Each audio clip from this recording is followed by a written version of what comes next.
بسم اللہ الرحمن الرحیم۔ السلام علیکم ناظرین، حضرت محمد واسع رحمۃ اللہ علیہ عالم بھی تھے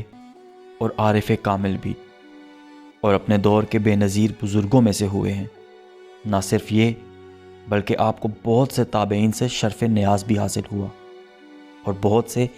اہل طریقت کے مرشدین سے بھی آپ کی ملاقات ہوئی، اور آپ شریعت و طریقت پر یکساں عمل پیرا رہے، اور اس قدر قناعت پذیر تھے کہ خشک روٹی پانی میں گھول کر کھا لیا کرتے، اور فرماتے کہ خشک روٹی پر کانے کبھی مخلوق کا محتاج نہیں ہو سکتا، اور خدا تعالیٰ سے عرض کیا کرتے کہ تو اپنے محبوب کی مانند مجھ کو بھی مسکین رکھتا ہے، لیکن مجھے علم نہیں کہ یہ مرتبہ کیوں عطا کیا گیا ہے۔ اور جب آپ بہت ہی بھوکے ہوتے تو حضرت حسن بصری کے ہاں پہنچ جاتے،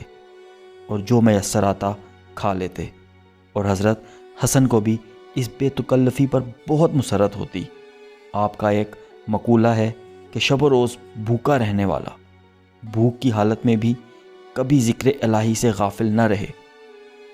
آپ نے فرمایا کہ دنیا میں رہتے ہوئے زہد اختیار کرو اور حرص کو ترک کر دو، اور پوری مخلوق کو محتاج تصور کر کے کبھی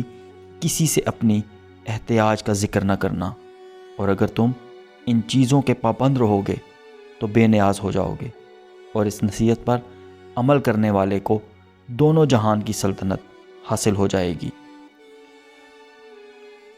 آپ نے ایک دن حضرت مالک بن دینار سے فرمایا کہ دینار و درہم پر نظر ڈالنے سے یہ چیز زیادہ دشوار ہے کہ انسان اپنی زبان پر نگاہ رکھے اور کبھی کسی کو برا نہ کہے۔ ایک دن آپ قتیبہ بن مسلم کے ہاں ادنا لباس میں تشریف لے گئے، اور جب انہوں نے پوچھا کہ آپ نے ادنا کپڑا کیوں پہنا ہے تو پہلی مرتبہ آپ نے کوئی جواب نہ دیا۔ پھر دوسری مرتبہ سوال کرنے پر فرمایا کہ میں زہد کا مفہوم بتانا چاہتا ہوں، لیکن اس لیے خاموش ہوں کہ کہیں اس میں اپنی تعریف اور حالت فکر کے بیان کرنے سے کہیں اللہ تعالیٰ سے شکوے کا پہلو نہ نکل آئے۔ ایک مرتبہ اپنے صاحبزادے کو بہت مسرور دیکھ کر فرمایا کہ تم کس شے پر نازاں ہو کر اس قدر خوش ہو، کیونکہ تمہاری ماں تو وہ عورت ہے جس کو میں نے 200 درہم میں خریدا ہے، اور تمہارا باپ